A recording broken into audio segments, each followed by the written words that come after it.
Salut à tous, comment ça va? Nouvelle petite vidéo débat du mercredi. Aujourd'hui, je vous propose de venir parler un petit peu statut. Alors, pas statut grec, hein, vous en doutez, désolé, petit humour de merde, mais statut professionnel. Beaucoup de gens ont un petit peu de mal quand ils se lancent à savoir quel statut prendre. Il y a plusieurs solutions, je vais pas vous mentir, et aujourd'hui je vais me focaliser sur celui que moi je connais. Il s'agit du statut d'auto-entrepreneur, qui maintenant s'appelle le micro-entrepreneur. C'est un statut qui est assez simple d'utilisation. Alors il n'est pas toujours recommandé pour les designers. Beaucoup d'illustrateurs, beaucoup de designers vous recommanderont la MDA, la maison des artistes. Mais je vais pas vous mentir, c'est un sujet que je ne maîtrise pas. Donc je vous invite plutôt à aller pour ça vous renseigner auprès du kit du designer indépendant, enfin du livre du graphiste indépendant, ou du livre, enfin du site. Je crois que c'est le kit du graphiste, quelque chose comme ça, que vous pouvez retrouver en ligne. C'est un site jaune, je vous retrouverai le lien que je mettrai dans la description. J'oublie toujours, je vois très bien comment il est, mais j'arrive jamais à me rappeler du nom. Et donc, il y a toutes les infos sur la MDA. Moi aujourd'hui, je vous propose de parler d'auto-entreprise. Pourquoi? Tout simplement parce que c'est un statut qui est très simple à prendre en main et à créer. Ce statut, vous avez juste à aller sur le site de l'URSSAF pour pouvoir le réaliser. L'avantage de ce statut, c'est celui qui est utilisé aujourd'hui par la plupart des personnes qui débutent, c'est que déjà la première année, vous pouvez demander ce que l'on appelle l'ACRE. L'ACRE, c'est quelque chose qui permet d'être exonéré de cotisations sociales pendant 1 an.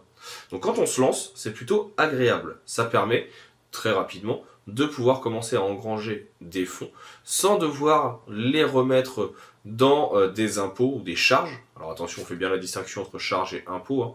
Les charges, ça permet de payer votre formation, ça permet de payer votre retraite, ça permet de payer votre assurance, etc. etc. Mais il y a aussi des impôts. À côté de ça, au bout d'1 an, vous aurez donc vos charges qui seront de 23%. C'est à peu près 23, je sais plus si c'est 21 ou 23. Je vais pas vous mentir, pour ma part, je pars du principe que c'est 25, comme ça au moins, ça me laisse toujours un peu d'argent de côté, en backup en cas de besoin. Il faut savoir aussi qu'aujourd'hui, pour avoir une auto-entreprise, il est bien d'avoir un compte dédié. D'ailleurs, je crois même que c'est devenu une obligation. Je peux vous mentir, certaines choses que je vais raconter aujourd'hui, il y a peut-être des petites erreurs, tout simplement parce que j'ai mon statut depuis 10 ans, et que parfois il y a eu des changements dans les derniers mois, les dernières années. Mais en général, je suis plutôt assez bon sur le sujet. Je suis pas excellent, mais j'ai l'habitude maintenant. Et donc avec ce statut, vous pouvez proposer plusieurs prestations. Vous avez bien sûr la possibilité, et c'est mon cas, d'être en graphiste pré-presse, donc pour tout ce qui va être réalisation de produits avant impression. Il y a bien sûr la possibilité de faire de la vente pour les gens qui font du service, par exemple, et vente des modes Twitch ou autres. Bref, il y a énormément de possibilités. L'avantage de ce statut également, c'est que vous êtes votre propre chef et vous êtes exempté de TVA. C'est-à-dire que vous n'avez pas cette taxe de 20%, du moins jusqu'à un certain plateau, qui peut impacter forcément vos prix. Ce plateau, il est atteint à partir de 33 000 euros. Si vous dépassez un chiffre d'affaires de 33 000 euros, ce qui est déjà plutôt bien, hein, on va pas se mentir, vous aurez alors un passage à la TVA obligatoire. Alors il y a une petite marge qui est acceptée lorsque vous êtes en train de passer ces 33 000 euros, mais vous avez donc ensuite de 33 000 jusqu'à 70 000 euros à peu près, la possibilité de facturer de la TVA et donc de la récupérer.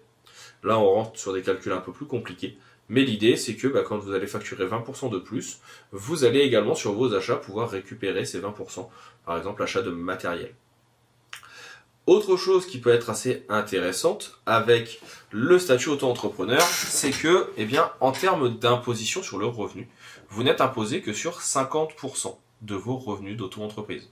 C'est-à-dire que même si vous touchez 33 000 euros, à côté de ça, vous n'êtes imposé que sur la moitié de 33, donc sur 16 500.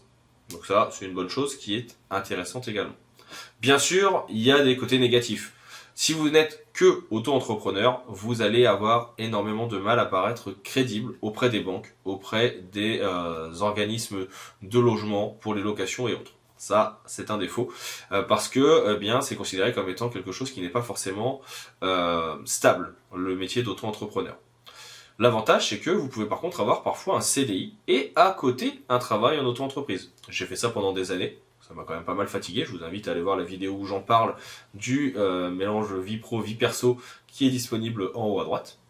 Mais vous avez donc cette possibilité également de cumuler les deux. Moi je sais que pendant des années, ce que je disais, j'ai été salarié dans des écoles, dans des entreprises, et à côté de ça, avec mon auto-entreprise, je pouvais vendre les formations vidéo sur tuto.com.